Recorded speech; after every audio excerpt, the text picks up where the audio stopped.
வணக்கம். புரட்சி தலைவர் மக்கள் திலகம் எம்ஜிஆர் அவர்களுடைய ஒரு படம்.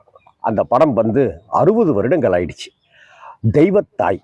பொதுவாக அம்மா சென்டிமெண்ட்டுங்கிறது வந்து எம்ஜிஆர் படங்களில் நிறையவே இருக்கும். எந்த தேவர் ஃபிலிம்ஸ் படம் எடுத்துக்கிட்டிங்கனாக்கா எந்த படமாக இருந்தாலும் அம்மா சென்டிமெண்ட்டு ஒன்று கரெக்டு இருந்துக்கிட்டே இருக்கும். எம்ஜிஆருக்கு பொதுவாகவே அவங்க அம்மா மேலே அவ்வளவு ஒரு அன்பு உண்டு இல்லையா? தவிர இன்னும் ஒரு வார்த்தையில் சொல்லணும்னா, ஒரு அம்மா கிட்ட ஒரு அப்பா கிட்ட எவ்வளவு பிரியத்தோடையும் மரியாதையோடையும் நடந்துக்கணும் அப்படிங்கிறதையே எம்ஜிஆரை பார்த்து தான் தெரிஞ்சுக்கிருப்பாங்க நம்ம போன ஜெனரேஷன்காரங்க. அதே போல் ஒருத்தங்களுக்கு நல்லது செய்யணும், 4 பேருக்கு நல்லது செய்யணும் அப்படிங்கிறதையும் எம்ஜிஆரை பார்த்து தெரிந்து கொண்ட தலைமுறைகள் நிறைய பேர் உண்டு. எம்ஜிஆர் நடித்த திரைப்படம் தெய்வத்தாய். இந்த தெய்வத்தாய் வந்து சத்யா மூவிஸ் ஆர்.எம். வீரப்பன் அவர்கள் தயாரித்து பி. மாதவன் இயக்கிய படம். பி. மாதவன் வந்து சிவாஜி கணேசனை வைத்து தான் நிறைய படங்கள் டைரக்ட் பண்ணார். ஆனால் பி. மாதவன் தன்னுடைய ஆரம்ப காலகட்டத்தில் எம்ஜிஆரை வைத்து டைரக்ட் செய்தார் அப்படின்னாக்க அது தெய்வத்தாய் திரைப்படம் தான். தெய்வத்தாய் வந்து ஒரு அட்டகாசமான ஒரு இன்வெஸ்டிகேஷன் கொண்ட ஒரு படம். இது எம்ஜிஆருக்கே உண்டான இதோட தான் இந்த படத்தை கதை எழுதியிருந்தாங்க.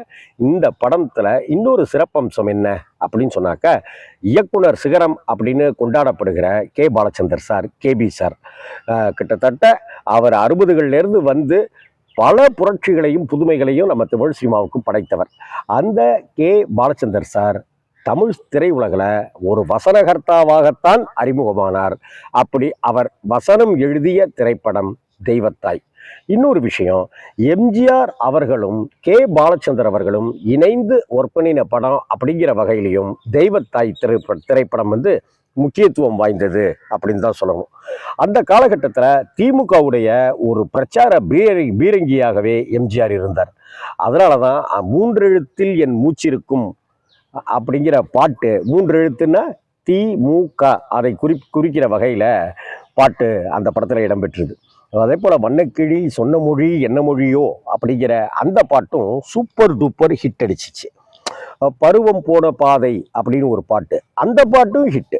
இந்த படத்தில் இருக்கிற எல்லா பாட்டையும் பிரமாதப்படுத்தி கொடுத்துருந்தாங்க மெல்லிசை மன்னர்கள் எம்.எஸ். விஸ்வநாதன், டி.கே. ராமமூர்த்தி 2 பேரும் சேர்ந்துக்கிட்டு. சத்யா மூவிஸினுடைய ஆர்.எம். வீரப்பனுடைய தெய்வத்தாய் திரைப்படம் வந்து கிட்டத்தட்ட அந்த காலத்தில் ஒரு பிளாக் அண்ட் ஒயிட்டில் வந்த படம். அது 60 வருடங்கள் ஆயிடுச்சு. இந்த படம் வந்து அன்னைக்கு பல தேட்டரில் 100 நாள் ஓடி வெற்றிகரமான படம் அப்படின்னு ஒரு பேர் சம்பாதிச்சு நல்ல வசூலையும் கொடுத்த படம். எம்ஜிஆர் தான் வசூல் சக்கரவர்த்தி. எம்ஜிஆர் வந்து அன்னைக்கு எந்த படமாக இருந்தாலும் எந்த ஒரு தயாரிப்பாளருக்கும் நஷ்டம் அடைய வைக்காத ஒரு நடிகர் யாரானாக்க எம்ஜிஆராக தான் இருப்பார். அதே போல் எம்ஜிஆர் வந்து தேவையில்லாத செலவுகளை இழுத்து விட்டு கால்ஷீட் சொதப்புறது அது மாதிரியும் செய்ய மாட்டார். கரெக்டான கால்ஷீட்டை கொடுத்துருவார், கரெக்டான சம்பளத்தை வாங்கிடுவார். அது மட்டும் இல்லாமல் அந்த படத்தில் நடித்த அத்தனை பேருக்கும் சம்பளம் கரெக்டாக போயிட்டுருக்கா என்னங்கிறத செக் பண்ணிகிட்டே இருப்பார். அப்படி கரெக்டாக சம்பளம் போகலனாக்க கூப்பிட்டு சம்பளம் ஏன் எல்லாருக்கும் சரியாக தரல, ஏன் பெண்டிங் வச்சுருக்கீங்க அப்படின்னு எம்ஜிஆர் கேட்பார். Sathya movies RM. வீரப்பன் படம் அப்படின்னாக்க இன்னும் கரெக்டான சம்பளம் எல்லாமே கரெக்டாக நடந்துடும். ஏன்னா தலைவருடைய ஒவ்வொரு சிந்தனையுமே செயலாற்றக்கூடிய வல்லமை வந்து ஆர்.எம். வீரப்பனுக்கு உண்டு. எம்ஜிஆருடைய போர்ப்படை தளபதிகளில் மிக முக்கியமானவர் தான் ஆர்.எம். வீரப்பன் சார். இந்த படத்தில் நாகேஷோட காமெடியிலிருந்து எல்லாமே பிரமாதமாக அமைக்கப்பட்டு ஒரு மிகப்பெரிய வெற்றி படமாக இந்த தெய்வத்தாய் படம் இருந்தது. நல்ல ஒரு எம்ஜிஆர் வந்து ஸ்கூட்டர் ஓட்டிகிட்டு போகிற மாதிரியான படம்ன்றது ரொம்ப குறைவு தான். ஸ்கூட்டரோ பைக்கோ அப்படி ஓட்டிகிட்டு போகிற மாதிரி கதாபாத்திரம் ரொம்ப ரொம்ப குறைவானது தான்.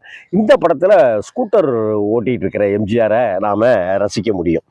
அதே போல் இந்த புன்னகை என்ன விலை, என் இதயம் சொன்ன விலை, இந்த கண்ணுங்க அப்படின்னு எம்ஜிஆர், சரோஜாதேவி, எம்.ஆர். ராதா, அசோகன் அப்படி இப்படின்னு எல்லாருமே பிரமாதப்படுத்தியிருப்பாங்க. பண்டரிபாயினுடைய நடிப்பு வந்து ரொம்ப ரொம்ப பாராட்டி விமர்சனங்கள்லாம் அன்னைக்கு எழுதப்பட்டதாக நான் படிச்சிருக்கேன். ஆக இந்த தெய்வத்தாய் திரைப்படம் 1964ஆம் ஆண்டு வந்து கிட்டத்தட்ட 60 ஆண்டுகள் ஆகியும் கூட தெய்வத்தாய் திரைப்படம் நம்மளால் மறக்க முடியாத ஒரு பாட்டு.